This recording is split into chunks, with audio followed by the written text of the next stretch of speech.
Pour commencer, il vous faudra 100 g de sucre, 4 cuillères à soupe de lait, 3 œufs, du Nutella bien entendu, de l'arôme vanille et j'ai oublié 80 g de farine.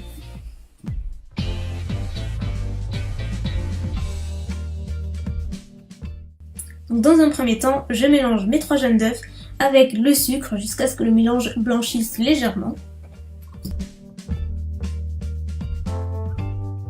J'ajoute ensuite les liquides comme l'équivalent de 4 cuillères à soupe de lait ainsi que l'arôme de mon choix qui est la vanille. Vous pouvez opter pour de la fleur d'oranger ou ce que vous voulez, ou rien du tout, puis mélanger. Et enfin, ajouter les 100 g de farine que j'ai oublié de vous montrer au tout début mais qui sont bel et bien là et on en a absolument besoin. Puis mélanger jusqu'à avoir une préparation homogène comme d'habitude. Dans un autre saladier, on va monter les blancs en neige fermes et aérés le plus possible.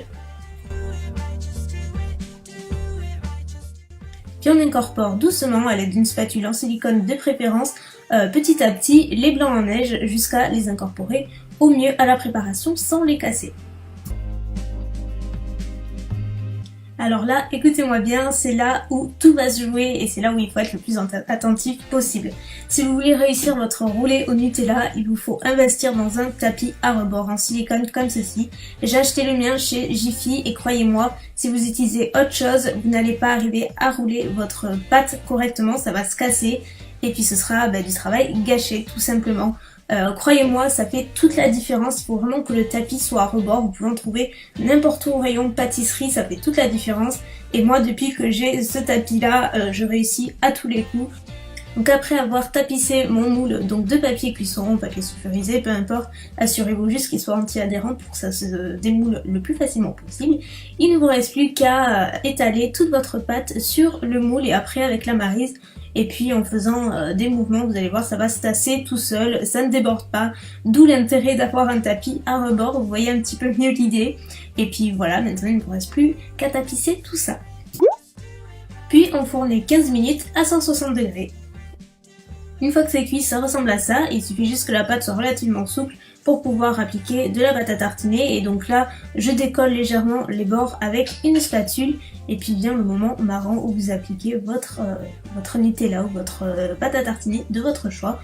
Vous pouvez utiliser celle que vous voulez. Et donc moi j'utilise avec une spatule de pâtisserie parce que je trouve que c'est vachement plus simple et c'est quand même un gain de temps qui est pas négligeable étant donné qu'il y a une certaine surface. Donc là, n'hésitez pas à être généreuse avec la pâte à tartiner parce qu'après, une fois que c'est roulé, c'est vrai que ça a tendance à perdre un petit peu de son goût, donc il faut en mettre quand même pas mal. Soyez généreux.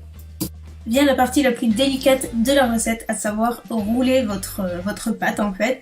Et c'est là où vous allez vous dire si c'est réussi ou si ça va se casser et c'est juste un stress monumental. Donc là, je vous assure, ça marche à tous les coups avec ce tapis à rebord. Le truc pour réussir, c'est d'y aller doucement mais sûrement, comme on dit. Il faut être patiente et surtout, il faut y aller avec une grande douceur.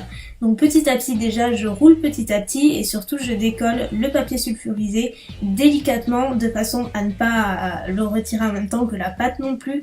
Et lorsque je roule, je presse au maximum pour que ce soit vraiment bien serré et vous allez voir qu'à la fin, c'est quand même vachement plus sympa. Et je répète l'opération jusqu'à ce que ce soit roulé jusqu'au bout en retirant petit à petit le papier cuisson au fur et à mesure. Mais vraiment, il faut y aller très doucement. Et enfin, vous voyez en image, il faut juste avoir beaucoup de patience et il faut vraiment le vouloir, ce rouleau Nutella, je vous l'accorde. Mais je vous assure que c'est à la portée de tout le monde et c'est super simple. Même mon frère l'a déjà fait, donc je vous assure, tout le monde peut le faire. Et maintenant, la touche finale, c'est le sucre glace. Vous pouvez saupoudrer de cacao si vous préférez une saveur un petit peu plus chocolatée. Après, c'est une affaire de goût. Moi, je préfère le sucre glace, donc c'est ce que je fais. Je trouve ça super joli à la fin. Et puis voilà, après, il ne vous reste plus qu'à déguster votre rouleau Nutella au goûter ou pas.